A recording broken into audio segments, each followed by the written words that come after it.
అద్దె గర్భాలు ఉన్నట్లు అద్దె పార్టీలు ఉంటాయి. అంటే మనకి కావాల్సిన అభ్యర్థులను మరో పార్టీ తరపున టికెట్లు ఇప్పించుకొని ఎన్నికల బరిలో నిలబెట్టుకోవచ్చు. ఇప్పుడు చంద్రబాబు నాయుడు చేస్తోంది అదే.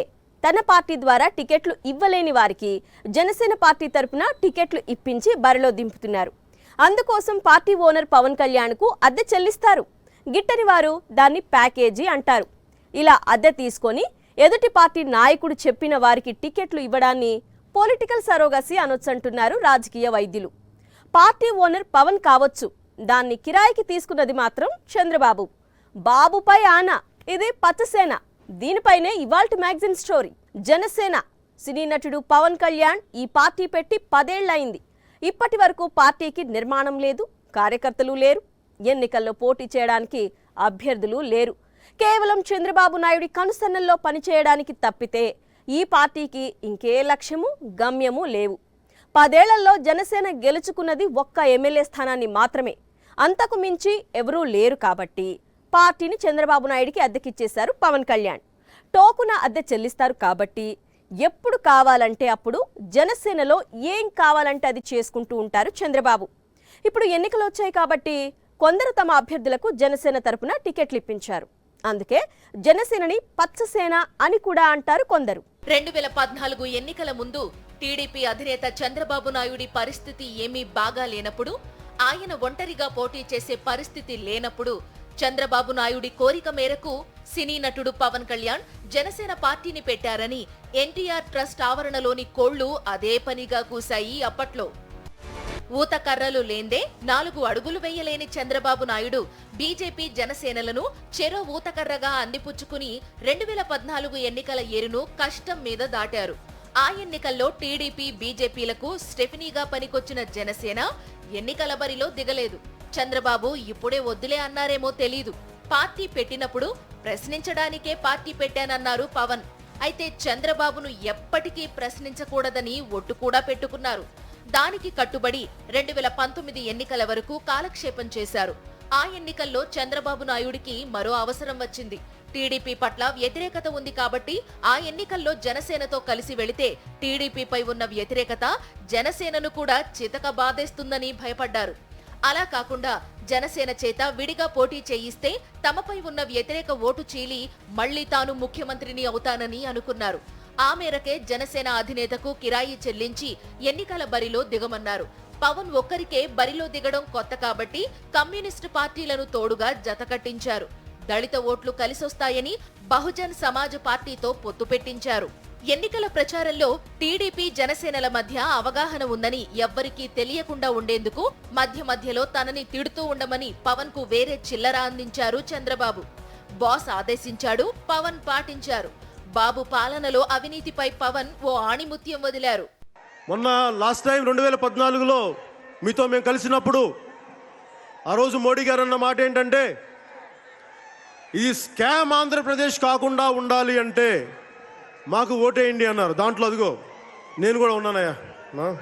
ఈ రోజున స్కామ్ ఆంధ్ర అవ్వలేదు కానీ కరప్షన్ ఆంధ్ర అయితే చేయగలిగారు తెలుగుదేశం ప్రభుత్వ నాయకులు. ఏ కరప్షన్ అండి ఇది? 3000 రూపాయలకి లారీ ఇసుక దొరికితే ఇసుక ఉచితం అని చెప్పి ప్రజలకి చెప్పి ఈరోజు ఇసుకని లారీ 15,000కి చేశారండి. అయితే ఈ మొత్తం కుట్ర కూటమిని గమనించిన ప్రజలు వైఎస్ఆర్ కాంగ్రెస్ పార్టీకి అఖండ మెజారిటీ కట్టబెట్టి అధికారాన్ని అప్పగించారు.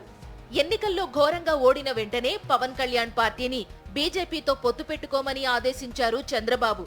అద్దె చెల్లించే వారికి నచ్చే పనులు చేయడం తన ధర్మం కాబట్టి పవన్ బీజేపీతో చేతులు కలిపారు.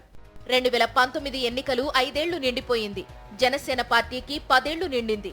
అద్దె పార్టీకి దశాబ్ది ఉత్సవాలు ఈ మధ్యనే జరుపుకున్నారు పవన్. 10 ఏళ్లు పూర్తి చేశారు కానీ పార్టీకి ఇంతవరకు సంస్థాగత నిర్మాణం ఏర్పాటు చేసుకోలేదు. పార్టీ జెండా మోసేందుకు ప్రతి నియోజకవర్గంలో చెప్పుకోదగ్గ స్థాయిలో కార్యకర్తలను తయారు చేసుకోలేకపోయారు. పార్టీ పెట్టినప్పుడు తయారు చేయించుకున్న జెండా అయితే ఉంది కానీ అసలు తమ పార్టీకి ఒక ఎజెండా కూడా సిద్ధం చేసుకోలేకపోయారు. ఏ నాయకుడైనా సొంత పార్టీ ఎందుకు ఏర్పాటు చేస్తారు? ఎన్నికల్లో గెలిచి తమ పార్టీని అధికారంలోకి తీసుకురావాలన్న లక్ష్యంతోనే పార్టీని పెడతారు. దానికి అనుగుణంగానే కార్యక్రమాలు, ప్రణాళికలు రూపొందించుకుంటారు. మరి పవన్ కళ్యాణ్ కి అజెండాయే లేదా అని అన్యాయంగా అడక్కండి. పవన్ కి కూడా ఎజెండా ఉంది. అది చంద్రబాబు నాయుడిని తిరిగి ముఖ్యమంత్రి పీఠంపై కూర్చోబెట్టే ఎజెండా. పాతాళానికి పడిపోయిన టీడీపీ ప్రతిష్టను రిపేర్ చేసి చంద్రబాబుకు రాజకీయ మనుగడ ప్రసాదించే ఎజెండా. అందుకే 371 కోట్ల రూపాయల దోపిడీ కేసులో చంద్రబాబు నాయుడు అరెస్ట్ అయితే న్యాయమూర్తి ఆదేశాల మేరకు చట్టాలకు అనుగుణంగా చంద్రబాబును జైలుకు పంపితే పవన్ కళ్యాణ్ కంటతడి పెట్టేసుకున్నారు. ఆ ఎమోషన్లోనే రాజమండ్రి సెంట్రల్ జైలుకు వెళ్లి అవినీతి పితామహుడు అయిన చంద్రబాబును పరామర్శించి సంక్షోభంలో ఉన్న చంద్రబాబు పార్టీకి చేయి అందించి లేపి నిలబెట్టడానికి ప్రయత్నించారు పవన్. 2019 ఎన్నికల్లో ఒక్క సీటు మాత్రమే గెలిచిన తాను 23 సీట్లు గెలుచుకున్న 40 ఏళ్ల పొలిటికల్ ఇండస్ట్రీకి సాయం అందించడాన్ని పవన్ బాగా ఎంజాయ్ చేశారు. ఒక్కడు నుంచొని పార్టీ ఓడిపోయిన నిలబడితేనే పాపం కష్టాల్లో ఉన్న తెలుగుదేశం పార్టీకి ఓడిపోయిన మనం చెయ్యి అందించి పైకి లాగి. దురదృష్టం ఏంటంటే మన దగ్గర ధైర్యం ఉంది, పోరాటం ఉంది, కానీ ఎలక్షనీరింగ్ చేసే కెపాసిటీ లేదు, ఓట్లు తెప్పించే కెపాసిటీ లేదు. ఏం ఉందని చెప్తాను, సరే చూద్దాం ఎన్నికలకి. జనసేనకి పవన్ కళ్యాణ్ ఓనర్, బీజేపీ ఆయనకు మిత్రపక్షం. టీడీపీకి బీజేపీతో పొత్తు కావాలి, బీజేపీకి టీడీపీ అంటే చచ్చేంత అసహ్యం. ఆ సమయంలో పవన్ కళ్యాణ్ చంద్రబాబు నాయుడి కోసం, ఆయనకు మేలు చేయడం కోసం బీజేపీ అగ్రనేతల దగ్గర నానా చీవాట్లు తిన్నారు. అందుకని అందరం కలిసి ఓట్లు చెల్లకుండా ఉండాలని చెప్పిన ప్రతిపాదనకి ఎంత నలిగిపోయానో నా ఒకడికి తెలుసు. ఈ రోజున అందరూ ఎమ్మెల్యేలు, ఎంపీలు ఏదన్నా అవుదాం అనుకుని దాన్ని ఓటు అందరూ బలంగా ఉన్నారు. ఈ రోజున ఈ బలానికి కారణం నేను పడ్డ మామూలు నలుగుడు కాదు. దీనికి ఎన్ని చీవాట్లు తిన్నానో జాతీయ నాయకుల దగ్గర మీకు తెలియదు, అన్ని చీవాట్లు తిన్నాను. నేను ఒకటే 2 చేతులు పెట్టాను, సార్ మా రాష్ట్రం సార్ ప్లీజ్ సార్ ప్లీజ్, ఇంతే దండం పెట్టి ఈ రోజున జరిగింది. నేను ఎప్పుడు జనసేన పార్టీ ప్రయోజనాలు ఆలోచించాల, ఆంధ్రప్రదేశ్ ప్రజల ప్రయోజనాలు, తెలుగు ప్రజల ఐక్యత ఆలోచించాలి. ఓ పార్టీ అధిపతి అయ్యుండి మరో పార్టీ అధిపతి కోసం మూడో పార్టీ నాయకుల నుండి తిట్లు తినడం మామూలు విషయం కాదు. మరి అదెందుకు తిన్నారన్నదే పాయింట్ ఇక్కడ. దీనికి కూడా సెపరేట్ కిరాయి చెల్లించారని టీడీపీ వారు అంటున్నారు. ఒక పక్క వైఎస్ఆర్ కాంగ్రెస్ పార్టీపై ఎన్నో ప్రగల్భాలు పలుకుతారు, మరోపక్క మనకి నాయకత్వం లేదు, మన మొహాలకు ఎలక్షనీరింగ్ తెలియదు అంటూ జనసేన అసలు సత్తా ఏంటో ఆయనే చెప్పుకుంటారు.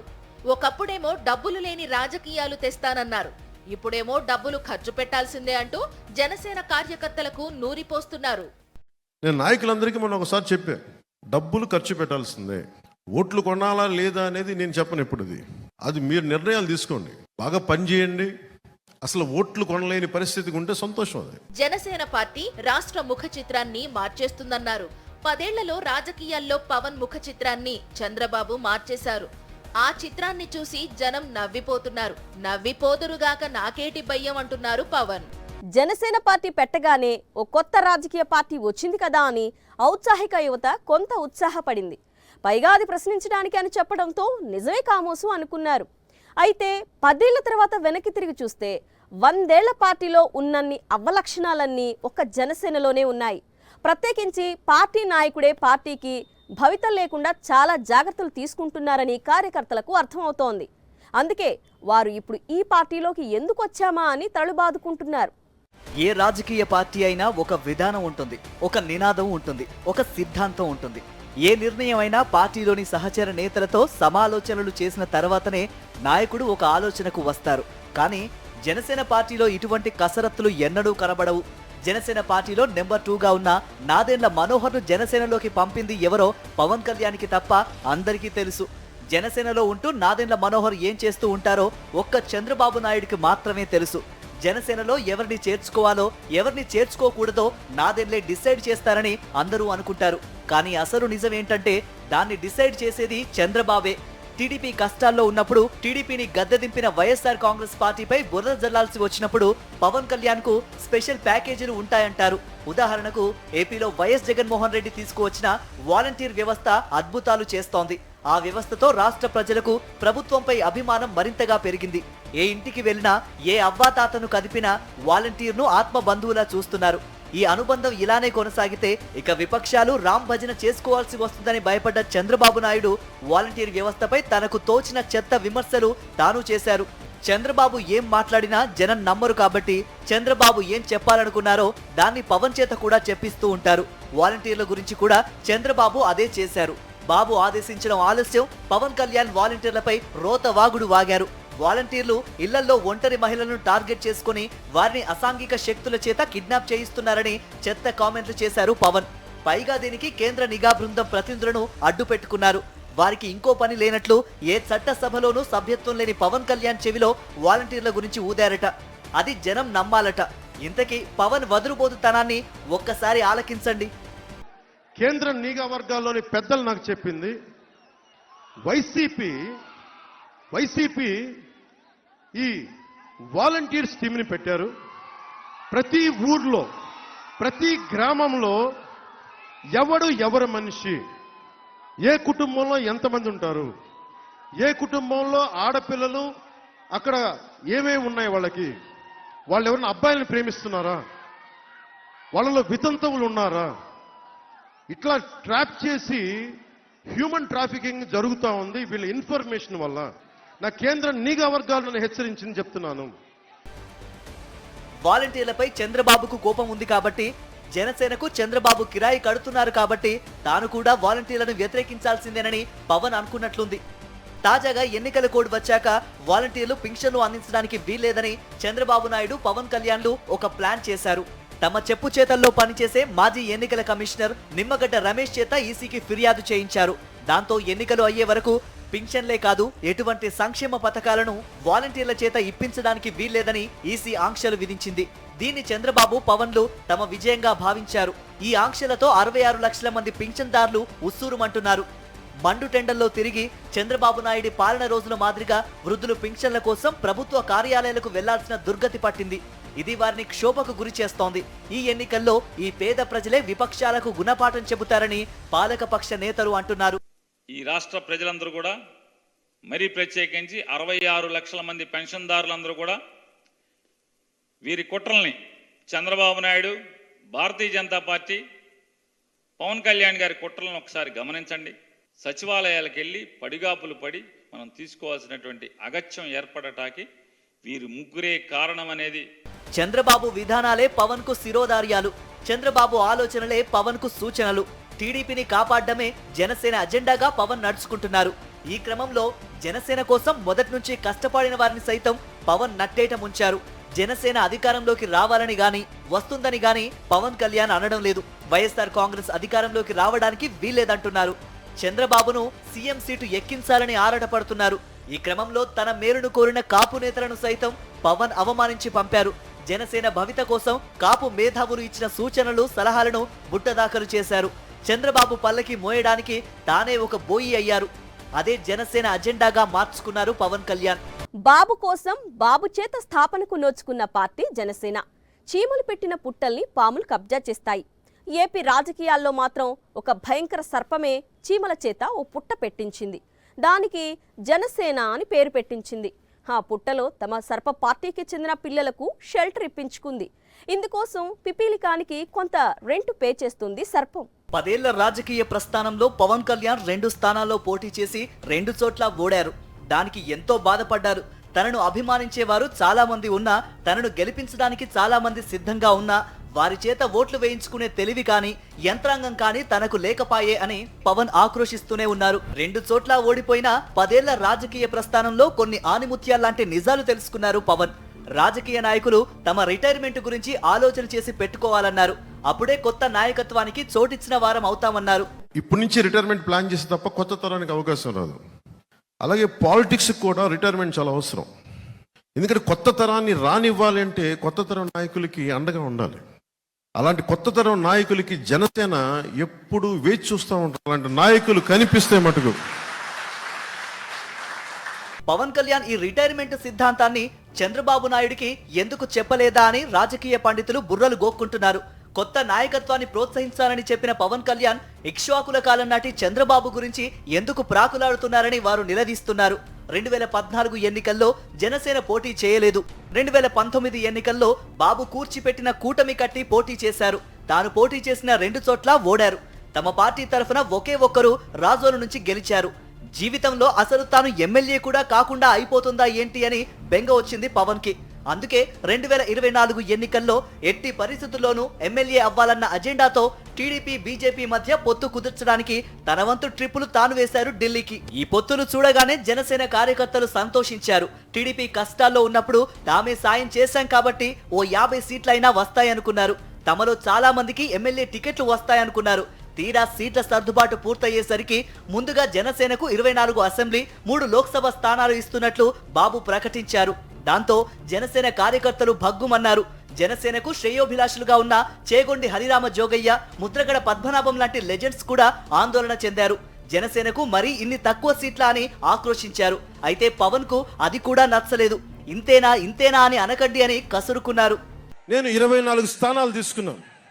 24 అసెంబ్లీ స్థానాలు తీసుకుంటే ఇంతేనా అంటున్నారు. 24ఏనా, ఇంతేనా? మనోళ్ళు కాదు, అవతలి వాళ్ళు. వాళ్ళకి తెలియట్లా. బలి చక్రవర్తి కూడా వామనుణ్ణి చూసి ఇంతేనా అన్నాడు. బలి చక్రవర్తి కూడా వామనుణ్ణి చూసి ఇంతేనా అన్నాడు. 24 సీట్లు ఎందుకు తీసుకోవాల్సి వచ్చిందో త్రివిక్రమ్ మార్క్ లాజిక్ కూడా చెప్పుకొచ్చారు పవన్. 24 ఏంటి అని అంటా ఉన్నారు. విశ్వామిత్రుడు, బ్రహ్మర్షి విశ్వామిత్రుడు బ్రహ్మ పదానికి వెళ్ళడానికి కూడా 24తోనే. గాయత్రి మంత్రం 24 అక్షరాలు. అంకెలు లెక్క పెట్టదని చెప్పండి ఎవరిని. అంకెలు లెక్క పెట్టదని చెప్పండి ఎవరిని. ఆయన గాయత్రి మంత్రం దగ్గర ఫిక్స్ అవ్వాలనుకున్నారు కానీ విధి మరోలా మ్యాచ్ ఫిక్సింగ్ చేసుకుంది. 24 సీట్లు కాస్త 21కి తగ్గాయి. 3 ఎంపీ సీట్లు కాస్త 2 అయ్యాయి. 24 సీట్లకు గాయత్రి అన్నారు. మరి 21 సీట్లకు ఏంటి లాజిక్ అన్నారు కొందరు. కోడిగుడ్డు 21 రోజులకు పొదుగుతుంది కాబట్టి అదే లాజిక్ అన్నారు పొలిటికల్ పౌల్ట్రీ ఫారాల ఓనర్లు. మనం తీసుకున్నవి తక్కువ సీట్లలా కనిపిస్తున్నాయి కానీ నిజానికి అవేమీ తక్కువ కావని గణిత శాస్త్రంలో కొత్త లెక్కలు చెప్పారు పవన్. 21 అసెంబ్లీ స్థానాల్లో పోటీ చేస్తున్నాం, 2 లోక్సభ స్థానాల్లో కూడా పోటీ చేస్తున్నామంటే మరో 14 అసెంబ్లీ సీట్లు కలిసినట్లే అన్నారు. అసలు 2019లో జనసేనాని ఎక్కువ స్థానాల్లో గెలిపించి ఉంటే ఈసారి ఎక్కువ సీట్లు అడిగే వాళ్ళము అంటూ కార్యకర్తలను సైలెంట్ అవ్వమన్నారు. 2019లో కనీసం నాకు ఒక 10 స్థానాలు ఉండుంటే ఈ రోజు ఎక్కువ స్థానాలు తీసుకొని ఒక మంచి చక్కటి అవకాశం ఉండేది. అది కోల్పోయాం కాబట్టి ఈసారి తక్కువ స్థానాలతోటి 98% స్ట్రైకింగ్ రేట్ ఉండాలి. దాంట్లో భాగంగానే 24 స్థానాలు 3 పార్లమెంట్లు ఫిక్స్ అయిపోయాం. అయినా ఎక్కువ సీట్లు తీసుకొని ఏం చేస్తాం? మనకేమన్నా నాయకత్వం ఉందా? ప్రతి నియోజకవర్గంలో పట్టుమని 1000 మంది కార్యకర్తలు ఉన్నారా? పార్టీ కార్యకర్తలకు భోజనాలు పెట్టే స్తోమత ఉందా? చంద్రబాబు నాయుడిలా అపారమైన అనుభవం ఉందా? మన అభిమానుల చేత ఓట్లు వేయించుకునే ఎలక్షనీరింగ్ ఉందా? ఏముందని ఎక్కువ సీట్లు అని సీరియస్ అయ్యారు. ప్రతి ఒక్కరిని ఓట్లకు తీసుకొచ్చే నాయకత్వం ఇంకా సిద్ధంగా ఉందా జనసేన పార్టీకి? మనందరం ఆలోచించుకోవాలి. అందుకనే అన్ని అర్థం చేసుకునే 24 స్థానాలు 3 పార్లమెంట్లు సిద్ధపడ్డాం. ప్రజల నాడి వాడి తెలియకుండా నాయకత్వాన్ని నడిపించగలమా? దశాబ్దం కాలం పాటు పార్టీని నడిపించగలమా? ఇంతోటి దానికి హైదరాబాద్ నుండి ఢిల్లీకి అన్నిసార్లు ఫ్లైట్లపై వెళ్లి ఆ హడావిడి ఎందుకు మాస్టారు అని జనసేన అభిమానులే సోషల్ మీడియాలో సెటైర్లు పేల్చారు. సీట్లు తక్కువ తీసుకున్నారు సరే, అప్పుడు కూడా పార్టీ శ్రేణులను ఉద్దేశించి అప్పుడే అంతా అయిపోయింది అనుకోకండి, ఇప్పుడు మనం కొన్ని త్యాగాలకు సిద్ధంగా ఉండాలన్నారు. మనలో మనకి చిన్న ఇబ్బందులు ఉంటాయి, కొన్ని త్యాగాలు ఉంటాయి. ఇవన్నీ కొన్ని తప్పవు.